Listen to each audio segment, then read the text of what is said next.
Welcome back, everyone, to Leal Legacy's Radnarok. My name's Justin, and this is our retrospective episode for Walt Disney's animated feature, Fun and Fancy Free. Now, since doing the watch-along commentary podcast, the reaction I've received most has been, what's Fun and Fancy Free? Or, is that a Disney movie? Or, I've never heard of that. And it's kind of amazing. I mean, is it really that amazing? Because I hadn't necessarily heard of Fun and Fancy Free until we did the Watch Along podcast.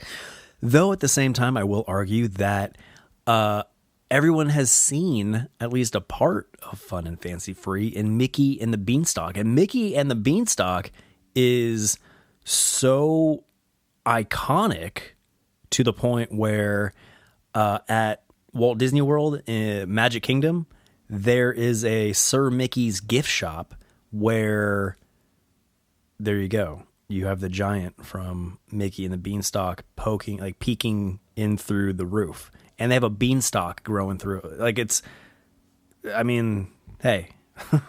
So if you want some fun and fancy free fanfare, Sir Mickey's gift shop. Because I know there's at least one person out there. There's one person out there who loves Fun and Fancy Free in its true and original form. They love Fun and Fancy Free that much. Which, why not, man? It was pretty cool. Ultimately, very much in the way of Saludos Amigos and Three Caballeros. It was a package film. So it was comprised of segments and different shorts and things of that nature to put together a feature. You know, when you think Disney animated classics, you think Cinderella, Alice in Wonderland, Dumbo, Sleeping Beauty, Snow White, you know, those fairy tale features. These package films get so overlooked, I feel, you know? But hey, you know, maybe these podcasts will help bring some new life into it. I don't know. Not really Fun and Fancy Free. I kind of feel like if you're going to watch Fun and Fancy Free, you're going to sort of just default to watching Mickey and the Beanstalk, because I think the drive is Mickey and the Beanstalk. So, I don't know. Is my mic good? Yeah, it looks good. I think I need a new one. Anyhow, that's neither here nor there. But you know what is here and there is Fun and Fancy Free. It is a 1947 American animated musical fantasy package film, produced by Walt Disney and released on September 27th, 1947 by RKO Radio Pictures. Yep. Directed by Jack Kinney, an animator. Bill Roberts, also animator. Hamilton Luskay, also an animator. And William Morgan, he did the live action direction. So there you go. Thank you, William Morgan. Produced by Walt Disney, of course. Story by Homer Brightman, Eldon Dadini. Yeah, Eldon Dadini. Dedini. Eldon Dadini. Lance Noley, Tom Orb, Harry Reeves, and Ted Sears. Thank you all very much for the story. Based on Little Bear Bongo by Sinclair Lewis and Jack and the Beanstalk. Mickey and the Beanstalk. Also known as Mickey and the Beanstalk. Also known. Oh, wait, no, there you go. Yeah, so Little Bear Bongo inspired Bongo. Jack and the Beanstalk inspired Mickey and the Beanstalk. That's what I was trying to say, but my mind was reading ahead, and I just kind of got caught on a loop. Starring Cliff Edwards. Cliff Edwards, of course. Clifton Avon Cliff Edwards. Nicknamed Ukulele Ike. Duh. It's old Ukulele Ike. He was an American musician, singer, and actor who enjoyed considerable popularity in the 1920s and early 30s, specializing in jazz renditions of pop standards and novelty tunes. So his heyday was the 20s and early 30s, and then he got to hop into Fun and Fancy Free in 1947. Great job, Cliff. Edgar Bergen. Bergen. Bergen. You know, I always think it's going to be a good idea to get a little coffee in my system and then start recording. But you know what? Coffee is not good for my voice. And I've said this across multiple podcasts, and I still, for whatever reason, cannot wrap my head around, just don't do it. Just don't do it. Have tea. You want to lubricate your vocal cords and have a little kick of caffeine? Tea, man. Have some tea. Don't do this thing where you have coffee and then your throat gets all gooky and then you got to clear your throat while recording because it's just going to frustrate you. I look in the mirror and I have these conversations with myself. You know what I don't, but you know I should, because maybe I'll listen for once. Yeah, do we figure out if that's Bergen or Bergen? Bergen. Bergen. Well, anyway, I'm going to say Bergen. Edgar John Bergen, feels weird, was an American actor, comedian, vaudevillian, and radio performer, best known for his proficiency in ventriloquism. You're not going to get me to stumble over these words. And his characters, Charlie McCarthy and Mortimer Snerd.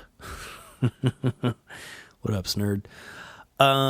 He was the father of actress Candice Bergen. It is Bergen, right? Bergen, Candice Bergen.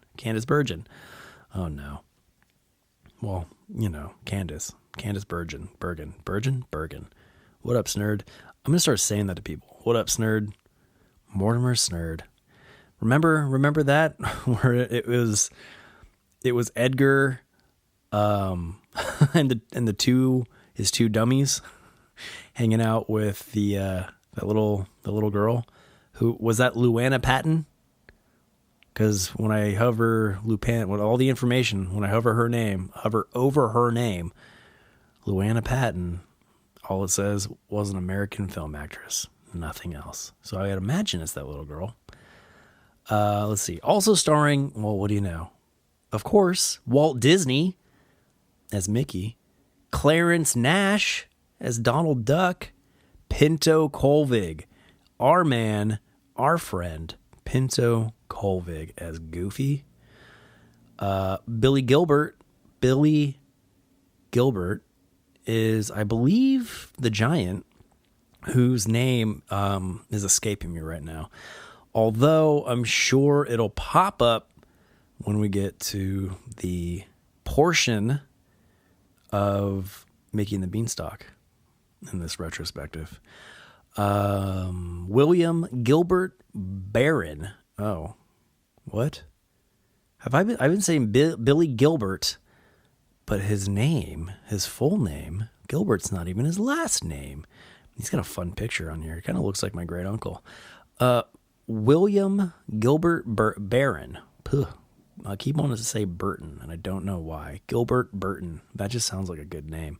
That's why. But no, this guy, William Gilbert Barron, was an American comedian, actor, writer, film director, known for his comic sneeze routines.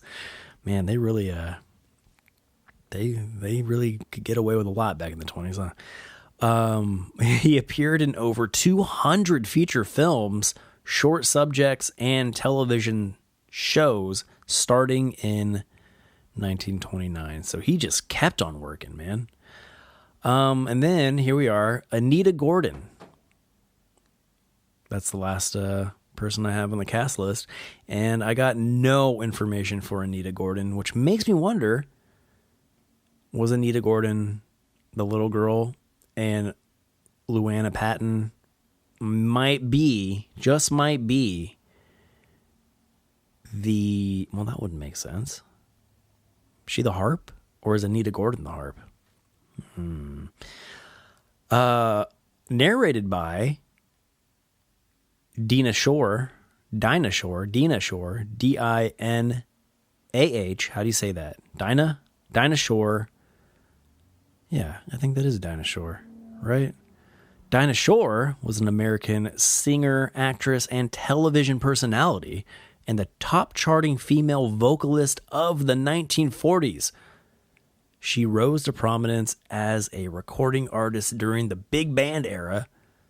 She achieved even greater success a decade later in television. Get it, Dinah. I'm going to call you Dinah, not Dina. Dinah. Dinah Shore. Yeah, I actually recognize that name now. Dinah Shore. Dinah Shore. Dinah Shore? Man, she really missed her opportunity to play a dinosaur. Dinah Shore as dinosaur. Come on. Oh, sorry. Anyway, Dinah Shore, narrated Bongo. And then Edgar Bergen, Candace's dad, narrated Mickey and the Beanstalk. And then we got music by Oliver Wallace, Paul Smith, Elliot Daniel, and Charles Wilcott. And voila. I would go further into edited by, because it was edited by Jack Bachman. Bacham. I should have just ended it with Charles Wilcott and the music and not worried about the editor. But you know what? It is pretty impressive, because this editing, like live action and animation, although that only happened for a moment. I hit the microphone, by the way. It's not a podcast unless I hit the mic. Where was I going with that? Oh yeah, I should have let the gag die, because you know what? Now that I'm thinking about it even more, there's not a lot of live action and animation overlay in this. A little bit, okay? A little bit, but not enough for me to like really, go this long about that. Anyway, back to the point of all this. Fun and fancy free. It's the 9th Disney animated feature film and the 4th of the package films the studio produced in the 1940s in order to save money during World War II. That's why these exist. Disney package films of the late 1940s helped finance Cinderella in 1950. Did my voice crack when I said 50? Let's take 2. The Disney package films of the late 1940s helped finance Cinderella in 1950 and subsequent others such as Alice in Wonderland in 1951 and Peter Pan in 1953. Look at those 3 heavy hitters that we have coming up to watch together and learn everything we didn't know we wanted to know about those movies. I'm really excited. Now, after Fun and Fancy Free, we're going to get rolling in these like iconic Disney films. Not to say that Snow White and Dumbo and Pinocchio aren't iconic, because clearly they're some of the most iconic, and Bambi. But we did hit this like in between zone of Saludos Amigos, Three Caballeros, Fun and Fancy Free, which, though very Disney, and though very important to the legacy of Disney, it just isn't, they're not the immediate films that come to mind, So I wonder how I just wonder if people will skip these episodes in the future and go straight for their, like when I've completed the whole catalog of Disney animated features, which I doubt I ever will. I'll get caught up, but they keep putting them out. They keep putting out new ones. So I'm always going to have something to talk about forever and ever and ever. But it's almost like I planned it that way. Yeah, once the podcast catalog has grown to the point where it has like most of those heavy hitting Disney features, I wonder if Fun and Fancy Free, what the listening rate will come to. You know what I mean? Anyhow, I don't know why I'm diving into behind the scenes that much, but you know, because I'm fun and fancy, and I'm free. Leave me alone. Don't leave me alone. Please don't. There we go. I wanted to keep going with that "don't leave me alone" joke, but then I was like, no, that could get spooky, and I don't want to creep out kids, because I hope kids will listen to this. I try to do a podcast for all ages, you know? Maybe you were just a little tyke when Fun and Fancy Free first came out, and you listen back and you listen to this and you're like, oh, I can take you back. We could watch it together and you can learn a little something about the movie you love so much. Bet you didn't know that Sir Mickey's at Magic Kingdom. Anyhow, the film is a compilation of 2 stories. Now, 2 stories and calling that a compilation, I guess technically makes sense. But when I feel like compilation, I feel like more than 2, you know, at least 3. But anyhow, the film is a compilation of 2 stories. The first of which, Bongo, is hosted by Jiminy Cricket and narrated by Dinosaur.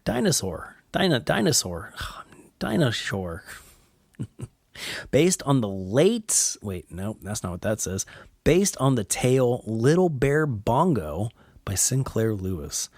Bongo tells the story of a circus bear cub named Bongo, who longs for freedom from captivity. Bongo escapes the circus and eventually forms a romantic relationship with a female bear cub named Lulabelle.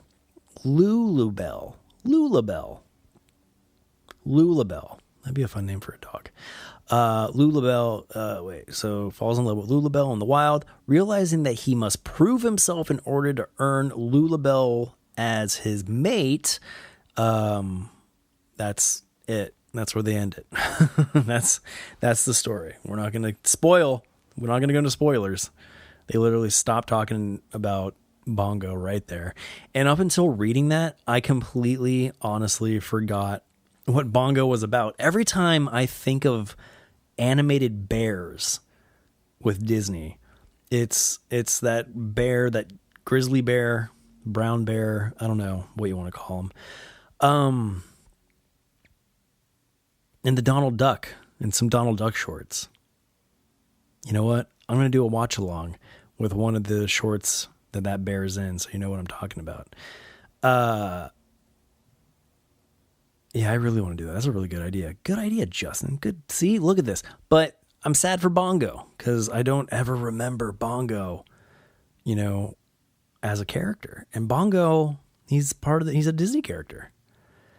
I'm afraid to say that Orange Bird might be more popular than Bongo. And Orange Bird was an advertisement. He's not even, does Orange Bird have a gender? I don't know. Is that question going to make some people mad? Probably. But whatever. Yeah, so we end the Bongo business right there. He needed to prove himself to Lulabelle. But anyhow, the second story, Mickey and the Beanstalk, is narrated by Edgar Bergen, you know, Candace's dad, and is a retelling of Jack and the Beanstalk featuring Mickey, Donald, and Goofy as 3 peasants who discover the temperamental... I lost momentum halfway through that word. Temperamental Willie the Giant's castle in the sky through the use of some magic beans. That is interesting. His name is Willie. I feel kind of silly that I forgot his name was Willie, but at the same time, I don't know, man. It really did escape me for some reason. So, back to what I was saying earlier, Sir Mickey's in Magic Kingdom, at Magic Kingdom in Walt Disney World, yeah, Willie is like cracking open the roof and peeking in. So Willie has a presence at a Disney park.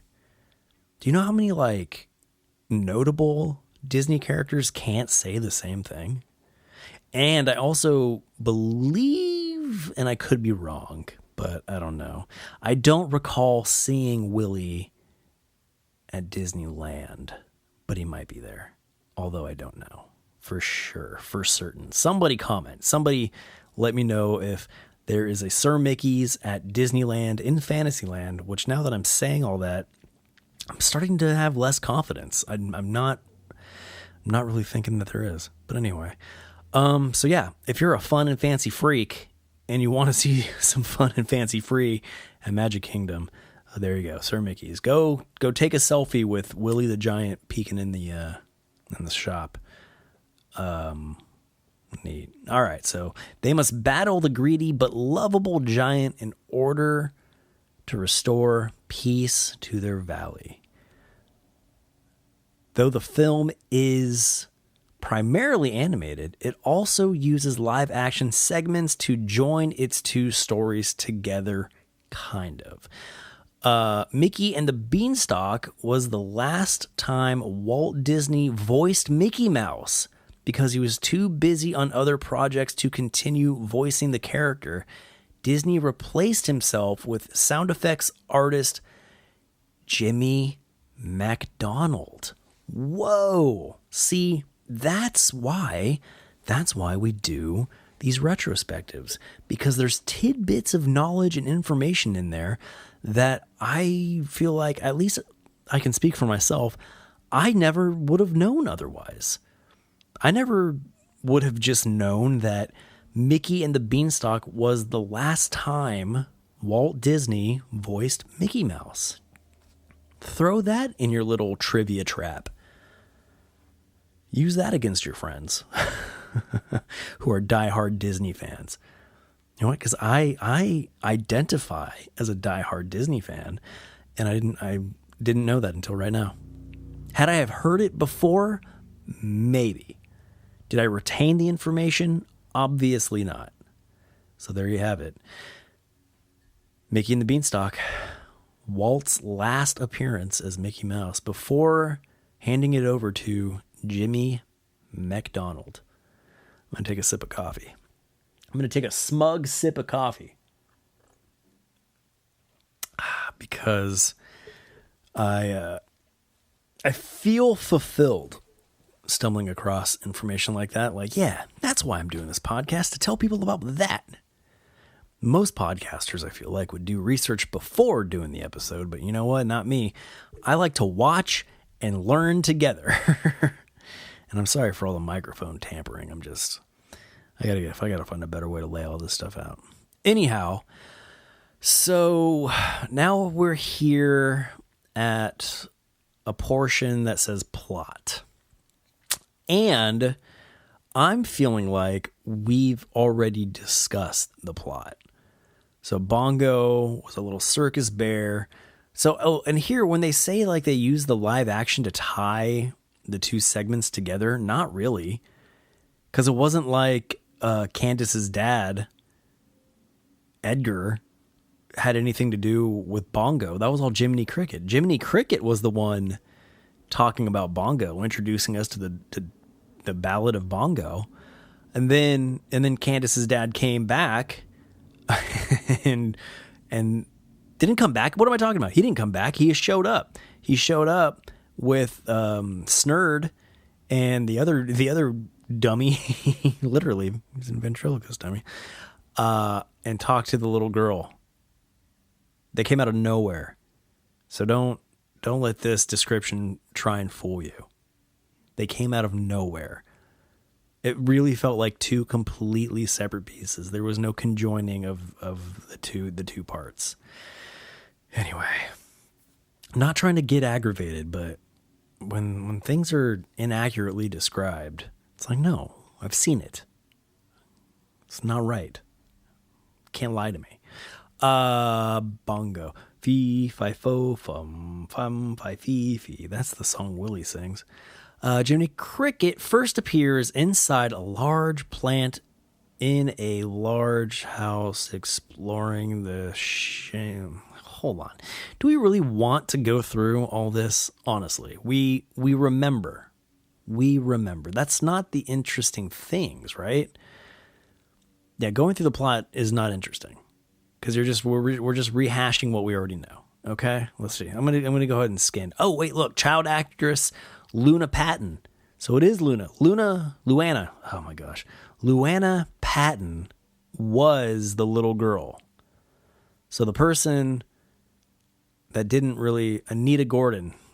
Don't know anything about Anita Gordon. That means by the process of elimination, Anita Gordon is the harp in Mickey and the Beanstalk. There you are. There you have it. Anyhow, let's see. The Mickey... Okay, I'm just going to skip Bongo to Mickey and the Beanstalk because... Or let's see. Should we... Okay, long for freedom, captivity... Traveling a circus train, his natural instinct to call the wild, urging to break free. Yeah, we know this. We know this. And if you don't know this, go watch the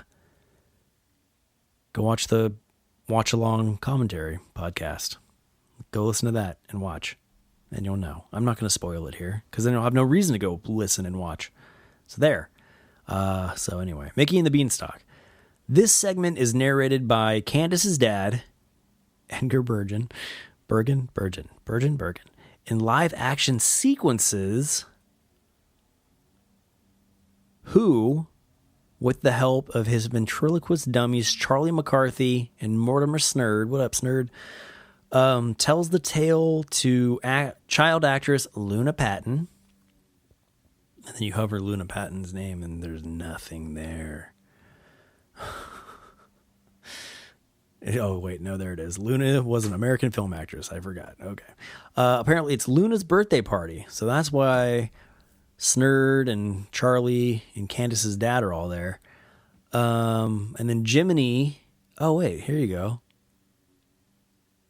So at the birthday party with Jiminy listening in after having read an invitation shortly after the previous story ended. Oh, okay. So you know that temper tantrum I threw a minute ago about how they're not tied together? How Jiminy doesn't tie these things together?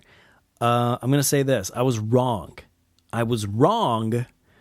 and I'm okay with that. But I don't feel like Jiminy just happening to come across a birthday party invitation for Luna Patton. Luana Patton's birthday. That's not a good way to tie things together, I don't think. But that's just me. And I'm fun and fancy free. Okay. A jovial countryside land called Happy Valley, kept alive at all times by a singing harp, is suddenly plagued by a severe drought and falls into turmoil and depression after the harp is stolen from the castle by the mysterious assailant. I don't really remember all that.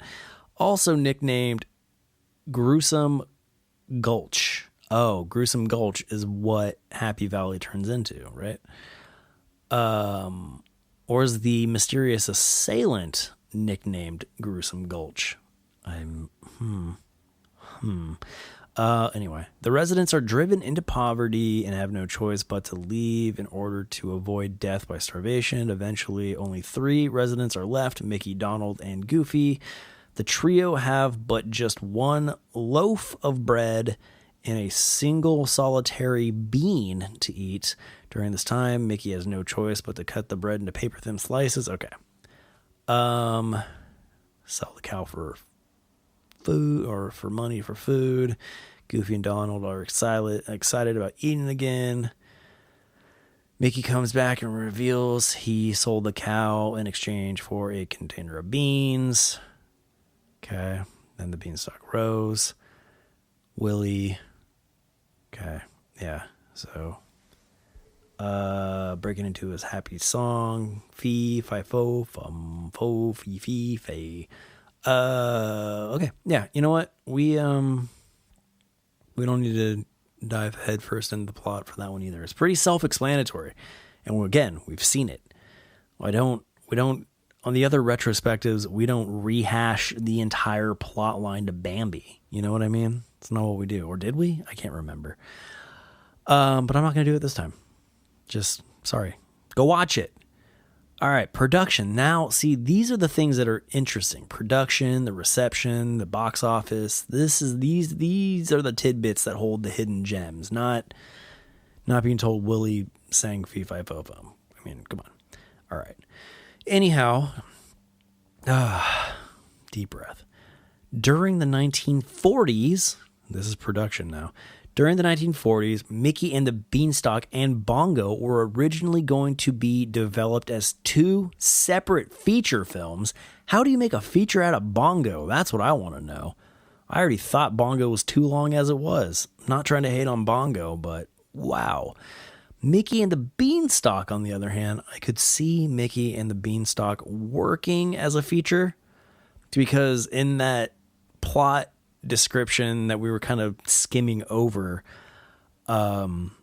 there's quite a bit of exposition in the description that you don't really see visually. Like, I don't recall seeing the harp get stolen. I don't recall being led to believe that Mickey, Donald, and Goofy were the only residents of Happy Valley left. But I also didn't remember that Jiminy Cricket happened to come across an invitation to Luana's birthday party, where Candace's dad, Snurd, and Charlie were at. But yeah, so I could see Mickey and the Beanstalk with a little fine tuning, working as a feature. That would have been cool. Because of course you would do Jack and the Beanstalk if you're doing, I kind of burped in the middle of Cinderella, but like internally. Cinderella, Beauty and the Beast, blah, blah, blah, blah, blah. All the fairy tales. Why not Jack and the Beanstalk? And I wonder if a lot of people forget that, yeah, Jack and the Beanstalk, that is an iconic fairy tale, and Disney did do a version of it to a degree. Anywho, in the late 1930s, Mickey's popularity fell behind Donald Duck, Pluto, Goofy, Max Fleischer's Popeye, and Warner Brothers' Porky Pig. Wow. So Donald Duck, Goofy, even Pluto, Popeye, and Porky Pig were all more popular than Mickey Mouse in the late 1930s. That is so wild. Pluto, huh? To boost his popularity, Disney and his artists created cartoons such as Brave Little Tailor, which I will do a watch along for that as well. The Sorcerer's Apprentice, which we can find in Fantasia. Well, there you go. Brave Little Tailor and The Sorcerer's Apprentice, the latter of which was included in Fantasia. Wow, bada bing. Sorry. See, it's like coffee. The residual effects of the coffee on my throat is still happening. In 1940, during production on Fantasia, animators Bill Cottrell and Tee-Hee, I remember you, Tee-Hee. T. Thornton Hee, H-E-E, is Thornton's last name. Tee-Hee. Come on, man. Come on. Please tell me you went by Tee-Hee as the joke, because it's just such a fun. It's fun. It's so fun. What's your name? Tee-Hee. Tee-Hee. Bill Cottrell and Tee-Hee pitched the idea of a feature film based on Jack and the Beanstalk, starring Mickey Mouse as Jack, and with Donald Duck and Goofy as supporting characters. When they pitched it to Disney, he burst out laughing with tears rolling down his cheeks with joy, as Cottrell and he later recalled. That's amazing. So they're like, hey, boss, what if we do Jack and the Beanstalk? You know, we're doing all these other fairy tales. Why don't we do Jack and the Beanstalk starring Mickey, Donald, and Goofy? And that made Walt Disney laugh so hard he came to tears and was just like super joyful about it. Like, that's a man who loves his work, Walt Disney. He loves his characters so, like, come on. That's amazing. Disney enjoyed the pitch so much, he invited other employees to listen to it. However, he said that as much as he enjoyed the pitch of the film itself would never go into production because, as Disney claimed, they murdered his characters. Whoa! What? Who are they? Disney said they murdered his characters, which is why Jack and the Beanstalk wouldn't be a feature film. I wonder what he meant by that. They murdered his characters. However, Cottrell and he were able to talk Disney into giving it the green light and story development as The Legend of Happy Valley, which began production on May 2nd, 1940. So the original Mickey and the Beanstalk title was The Legend of Happy Valley. Fascinating.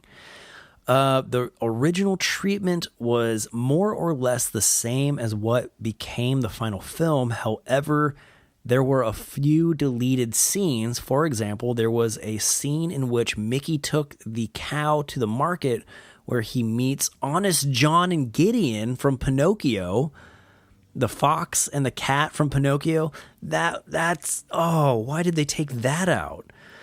Oh, they con him into trading his cow for the magic beans. Of course they would. Of course they would. That's brilliant. To bring in other iconic Disney characters I don't know. It's kind of like when they do I was going to say like a Muppet Christmas Carol, but then they have a Mickey Christmas Carol too. So never mind. But yeah, it's cool. It's fun to see like these other iconic characters playing different roles, and Honest John and Gideon being the people that con Mickey Mouse into selling his cow for beans would have been brilliant. And I'm so bummed out that did not get included in the film. Bummer. Oh, that's so sad. Magic Beans. Another version had a scene where Mickey gave the cow to the Queen, played by Minnie Mouse, as a gift. In return, she gave him the magic beans. However, both scenes were cut out when the story was trimmed for fun and fancy free, and the film does not explain how Mickey got the beans. The film doesn't explain a lot, but yeah, that is one of the things that the film doesn't explain, is where Mickey got the magic beans. I'm okay with the choice to not have Minnie play a queen, in which she gives Mickey some magic beans for the gift of his cow. Like, I much more prefer Honest John and Gideon conning the cow away from Mickey. Anyhow, shortly after the rough animation on Dumbo was complete in May 1941, The Legend of Happy Valley went into production using many of the same cast, although RKO doubted it would be a success. Since it was a simple, low-budget film in 6 months, 50 minutes had been Anyway, hold on. Let me start that one over. Since it was a simple, low-budget film, in 6 months, 50 minutes had been animated on Happy Valley. Okay. Then October 27th, 1941, due to the Disney animator strike and World War II, which had cut off Disney's foreign release market, caused serious debts. So Disney put The Legend of Happy Valley on hold. So Hitler's fault.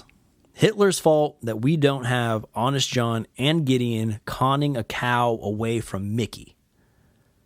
Oh, man. I'm telling you, that guy just keeps getting worse. Let's see. Meanwhile, production was starting on Bongo, a film based on the short story written by Sinclair Lewis for Cosmopolitan magazine in 1930. It was suggested that Bongo could be a sequel to Dumbo. What? And some of the cast from the 1941 film would appear as supporting characters. However, the idea never fully materialized. Now, you got me interested in Bongo. If Bongo is part of the Dumbo-verse, which Dumbo is part of the Disney-verse, anyway, it's a whole multiverse here, guys. But that makes Bongo so much more interesting to me, to learn that Bongo is a bear in the same circus that Dumbo is in, because then we could get, what's his name? Timothy J. Mouse. Was that his name? We can get him. We could see Dumbo. We could see, what was her name? Madam Jumbo. Dumbo's mom. You know who I'm talking about. Anyway, oh, that's so cool. Casey Jr., we could have seen Casey Jr. again. Did I? Now I'm starting to wonder did I say anything about the train Bongo was on possibly looking like Casey Jr.? Because now, for some reason, thinking back at doing the watch-along podcast for Fun and Fancy Free, I'm feeling like that sounds familiar. Not knowing that it was intended to be a sequel to Dumbo, but seeing some similarities to the visuals, namely the train, aka Casey Jones. Fascinating. Okay. In earlier drafts, Bongo had a chimpanzee as a friend. Ugh, come on, man. Bongo was said to be so awesome. Yeah, Bongo had a chimpanzee as a friend and partner in his circus act. She was first called Beverly, then Chimpy. How do you go from Beverly to Chimpy?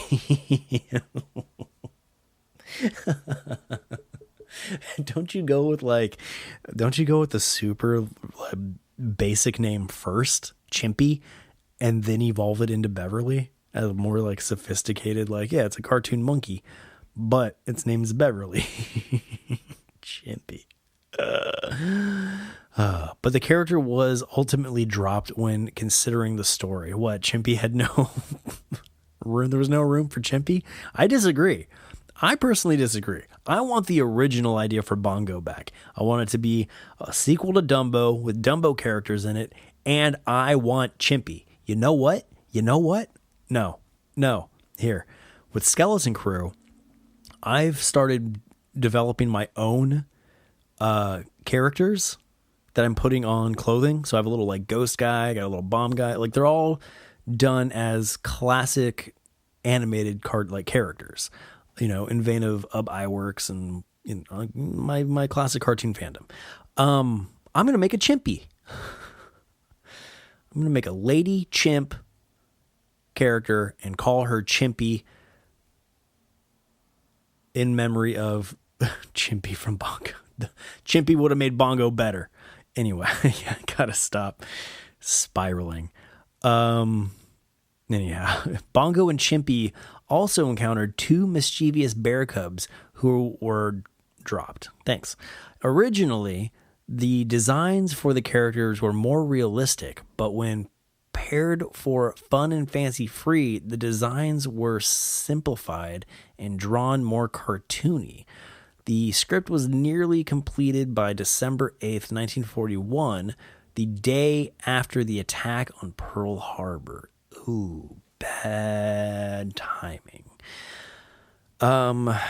So they were more realistic looking originally, and was that at the same time when Bongo was anticipated to play into Dumbo, because I feel like the animation they landed on for Bongo fits Dumbo pretty really well.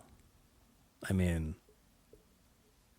like, nailed it. I just got done talking about how I feel like some of the imagery in Bongo was super reminiscent of Dumbo, and how that was making sense with the understanding that Bongo was pitched to be a sequel to Dumbo. Long live Chimpy. On the same day, the United States military took control of the studio and commissioned Walt Disney Productions to produce instructional and war propaganda films in which pre-production work on Bongo and early versions of Alice in Wonderland and Peter Pan were shelved. Let me read that again without sounding ridiculous and saying this. I have a DVD box set of all of those instructional and war propaganda films from Disney, and it's awesome. It's one of my prized collected pieces. And I hope they do re-release, or I don't know. It's going to be hard, man. It's going to be hard to find those because a lot of them can be seen as culturally insensitive, but the historic value in there, we were at war. You know what I mean? There might not be the best depictions or caricaturized versions of the cultures we were at war with during World War II, but that was kind of the time, man. You know what I mean? Like, I don't know. You can't let history, you can't let the evolution of understanding today, or seemingly as such, try to wipe out what was. You know what I mean? History has to remain history, so we look back, remember, and go, oh yeah, let's not do that again. Those who don't learn from history are doomed to repeat it, and if you're not going to teach the history and show the history, then we're not going to know about it, and then you're going to just repeat it, and all this spiral of chaos is just going to continue. See what I mean? Anyway, long live Chimpy. That's all I got to say. Okay, let's read that one more time without sounding silly. On the same day, the United States military took control of the studio and commissioned Walt Disney Productions to produce instructional... I didn't want to sound silly, and there we go. Instructional and war propaganda films in which pre-production work on Bongo and early versions of Alice in Wonderland and Peter Pan were shelved. So they were kind of working on Bongo alongside Alice in Wonderland and Peter Pan. Could you imagine what the break room was like then? Two people come in like talking about, yeah, I'm working on Alice in Wonderland. It's gonna be an animation marvel. Some really trippy stuff we're doing in there. Yeah, we're doing Peter Pan down the hall in the two rooms at the end.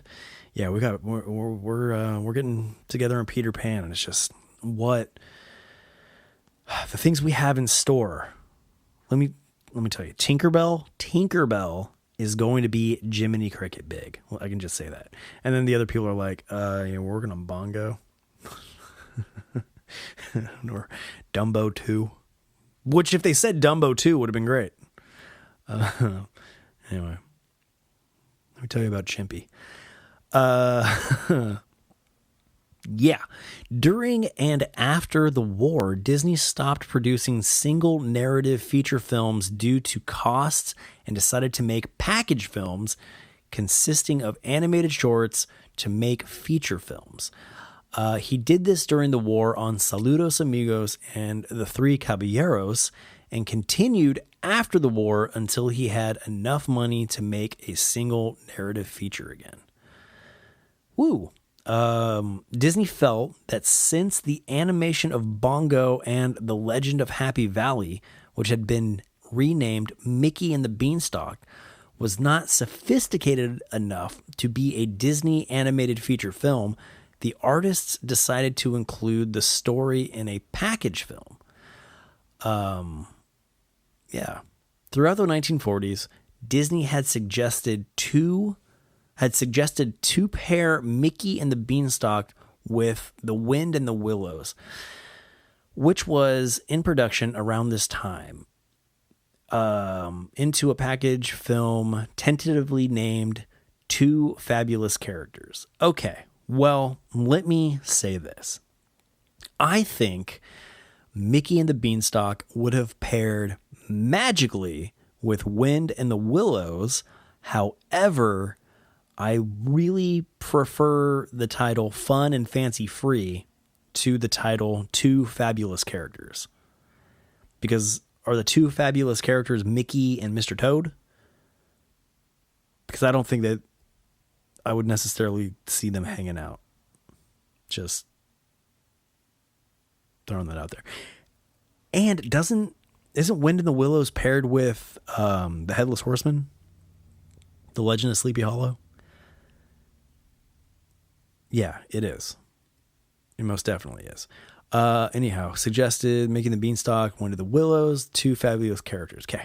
Ultimately, Mickey and the Beanstalk was cut from Two Fabulous Characters and paired with Bongo instead. By the late 1947, it doesn't say by the late, that's just me being dummy. By late 1947, Two Fabulous Characters was paired with The Legend of Sleepy Hollow and retitled The Adventures of Ichabod and Mr. Toad. Okay, so it would have been Mickey and the Beanstalk and Two Fabulous Characters. Now, they should have called it Two Fabulous Fellows, but what do I know? Yeah, so Sleepy Hollow and Wind in the Willows.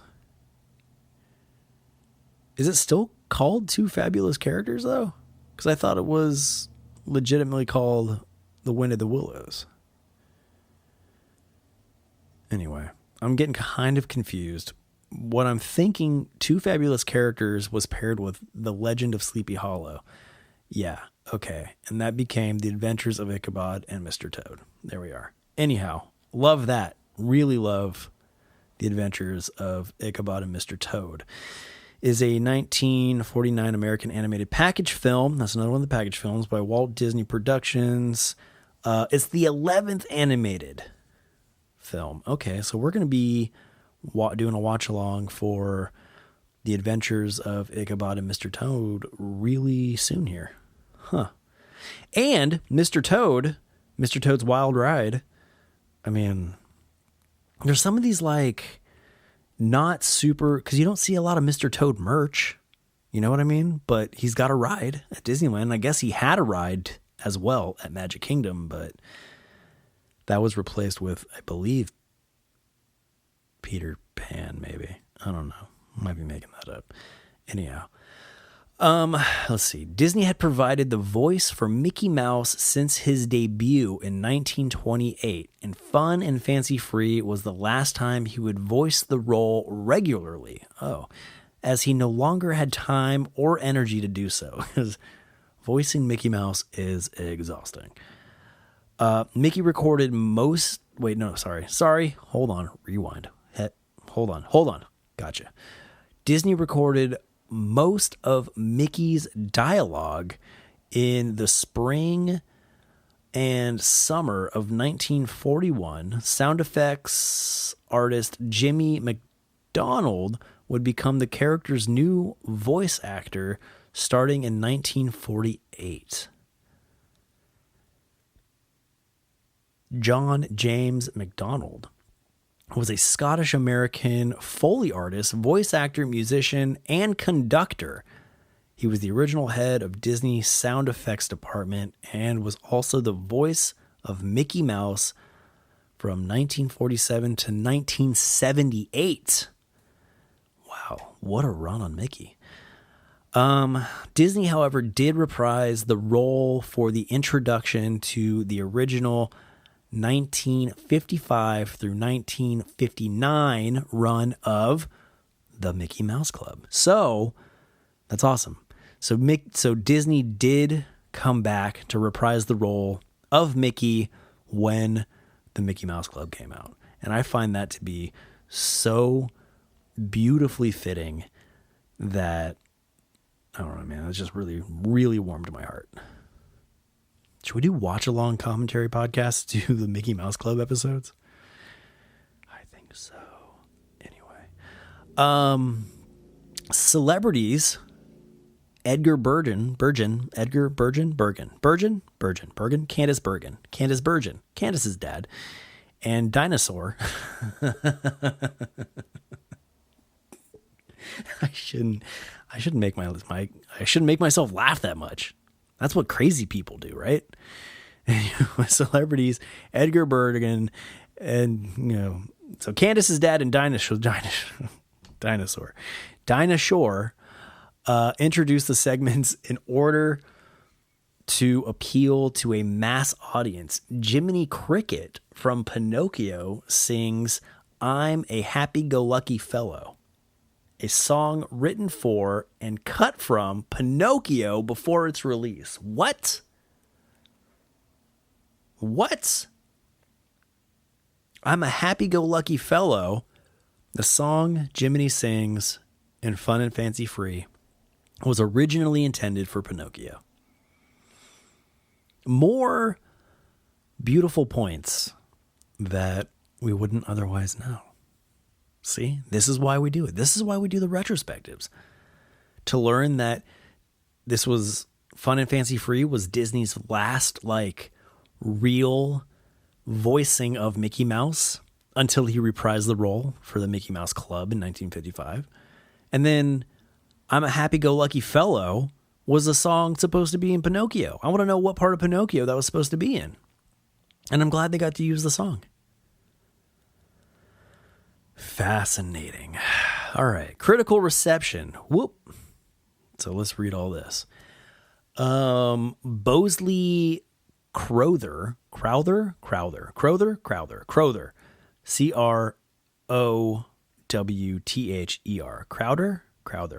Bosley Crowther of the New York Times favorably stated that within the familiar framework of the Walt Disney story cartoon, the magical gentleman and his associates have knocked out a gay and colorful show, nothing brave and inspired, but just plain happy. I'd say that's accurate. And while the emphasis is more on the first part than on the second part of that compound, it's okay. You know what? I hope I got your name right. Bosley. Bosley. Bosley Crowther. Oh my gosh. I like that review. Okay. So the New Yorker wrote critically of the film, stating that Walt Disney, who seemed to have been aiming for mediocrity, in his recent productions, has not even hit his mark with this film. That's a little bit harsh. Time magazine was similarly critical of the film, stating that in spite of the Disney technical skill, it has never been a very good idea to mix cartoons and live actors. I disagree. With general showmanship, that's not what it said. With genial showmanship, Mr. Candace's dad and company barely managed to save their part of the show. Most of the bongo section is just middle grade Disney, not notably inspired, and once Mickey and friends get involved with Willie, the whole picture peters out and becomes as oddly off balance and inconsequential as its title. Wow, Time magazine. Harsh. Although the inconsequential title, it's kind of hard to argue with that, right? Fun and Fancy Free. It's a lot of fun to say. Don't get me wrong. Fun and Fancy Free is really fun to say. But yeah, it's not really one that hits home very hard. Anyway. Let's see. Barbara Scholgasser Parker. Okay. SHULGASSER hyphen PARKER. Parker. So I got Parker right. Schulgasser, Barbara Schulgasser Parker of Common Sense Media. Oh, this is going to be good. Gave the film 3 out of 5 stars, praising the hand-drawn frame-by-frame animation of the film and citing it was an example of the Disney accomplished... Okay. Hold on. Let's go back. 3 out of 5 stars, praising the hand-drawn frame-by-frame animation film and citing it as an example of the Disney accomplishment and finesse. She recommended the film to children who can handle peril and cartoon violence. TV Guide gave the film 3 out of 5 stars, claiming that the bongo portion of the film is mundane and overlong. I kind of agree. But that the Mickey and the Beanstalk portion is highly amusing. Also agree. Praising character actor Bill Gilbert's characterization of Willie, the animation in the film, the live action footage with Edgar Bergen and his dummies, and Cliff Ukulele Ike Edwards performing as the voice of Jimmy. They noted, or Jiminy, Jiminy. Ukulele Ike is Jiminy Cricket. Just want to throw that out there. Cliff Ukulele Ike Edwards, Jiminy Cricket.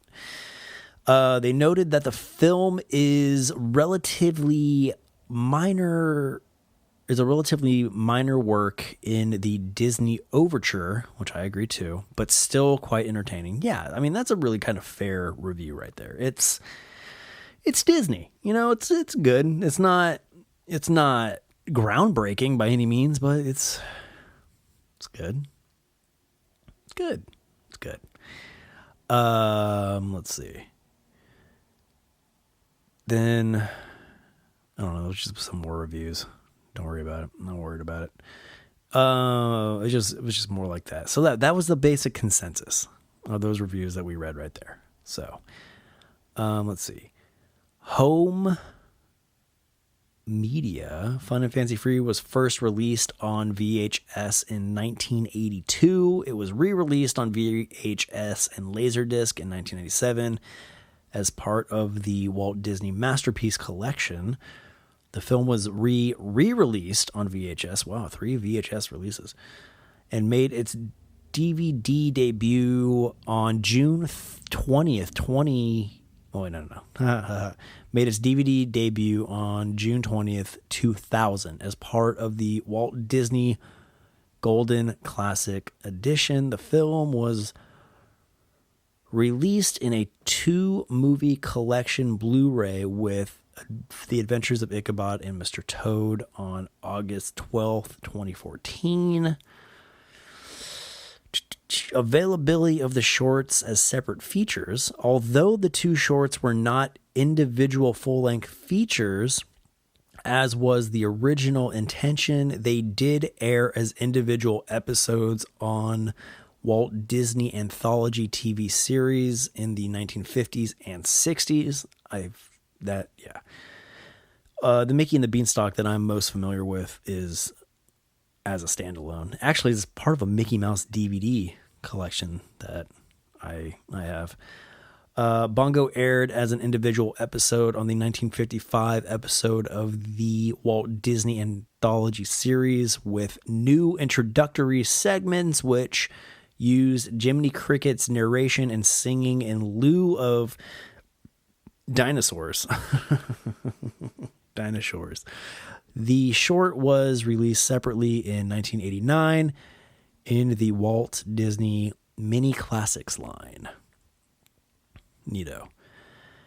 2004, the theatrical version of Mickey and the Beanstalk with Edgar Bergen's narration was released as a bonus feature on the Walt Disney Treasures set Mickey Mouse in Living Color Volume 2. I have that disc set. That one exactly. So that's the Mickey and the Beanstalk that I'm most familiar with. The short aired as an individual episode on the Walt Disney Anthology series twice with new introductory segments, first in 1955 with Sterling Holloway replacing Edgar Bergen. Sterling Price Holloway Jr. was an American actor who appeared in over 100 films and 40 television shows. He did voice acting for the Walt Disney Company, playing Mr. Stork in Dumbo, Kaa in The Jungle Book, and the title character in Winnie the Pooh. So Sterling Price, oh my gosh, Mr. Stork and Winnie the Pooh are the same guy, and Kaa. I've never took those three characters, Mr. Stork from Dumbo, Kaa, the snake from Jungle Book, and Winnie the Pooh, and was like, that's all the same guy. But it is all the same guy. Sterling Price Howard Jr. Interesting. So they replaced Edgar Bergen's narration with Sterling Holloway's. Interesting. As a narrator after being introduced by Walt Disney. Okay. Holloway's narration was released as a standalone short in such venues as the 1980s television series Good Morning Mickey.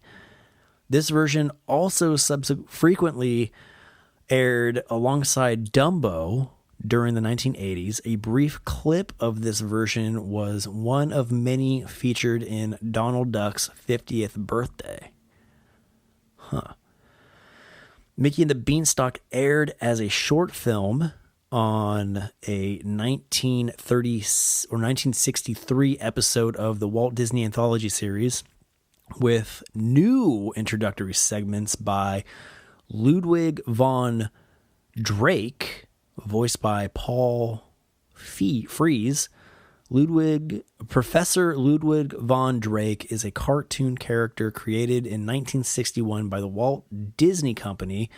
He was first introduced as the presenter in the cartoon An Adventure in Color, part of the first episode of Walt Disney's Wonderful World of Color on NBC, said to be an uncle of Donald Duck. Yeah, so I'm very familiar with Ludwig von Drake.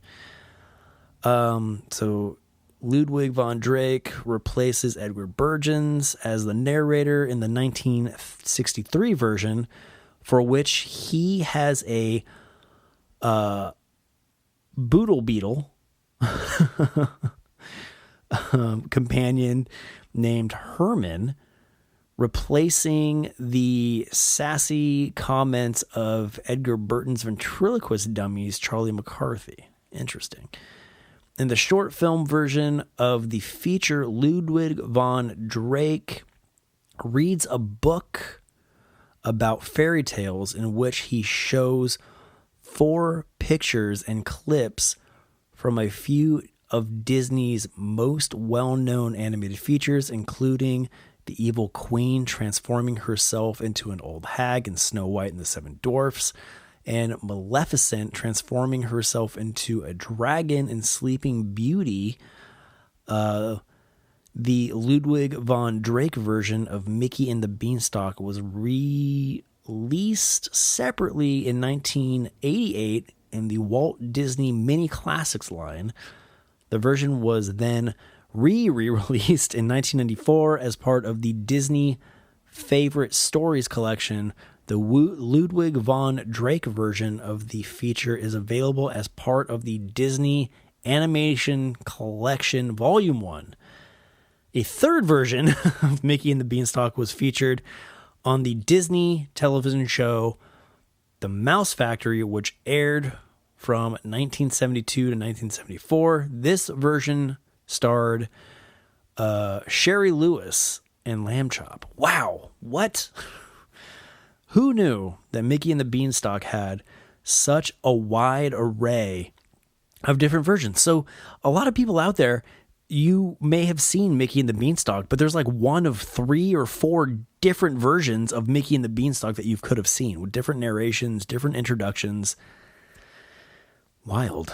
I love it, though. All right, that's pretty much it. That's pretty much the gist of Mickey and the Beanstalk. Well, no, fun and fancy free. See? Don't forget about Bongo when you think of Mickey and the Beanstalk. if it's fun and fancy free. Boy, that was quite a bit. That was quite a bit of information to get through. I really didn't anticipate all of that being there. Sorry. I turned off the AC in my room that I record in because it's right under the computer, so you would hear it kick on and off on the microphone. And I was just like, nah, I'm going to be kind of professional. But I'm really hot. And I've been ranting nonstop for an hour, so my voice is kind of fried. My coffee's kind of cold. Actually, it's not that cold. It's so warm in this room that my coffee's still like room temperature is kind of lukewarm coffee. Anyhow, I hope you learned something. I sure did. I learned a lot about Fun and Fancy Free. I learned a lot about Mickey and the Beanstalk. I learned a lot about Bongo. I learned a little bit about Dumbo. I learned a little bit about Jiminy Cricket. I learned about Pinocchio and Winnie the Pooh and Mr. Stork and Kaa the Snake from Jungle Book. All things I didn't anticipate discovering in the retrospective of Fun and Fancy Free, but that's why we do them. We do retrospectives to learn all the things we didn't know we wanted to know about our favorite Disney films. Man, that was really good. It sounded rehearsed, but it wasn't. Hey, why not show your support for the Leal Legacy by going to leallegacy.com and scoping out all the other killer content we have available for you, including our Skeleton Crew store. Skeleton Crew is the Leal Legacy lifestyle brand featuring characters of my own design. I've decided to use Skeleton Crew as an outlet I'm not an animator. I'm terrible at drawing.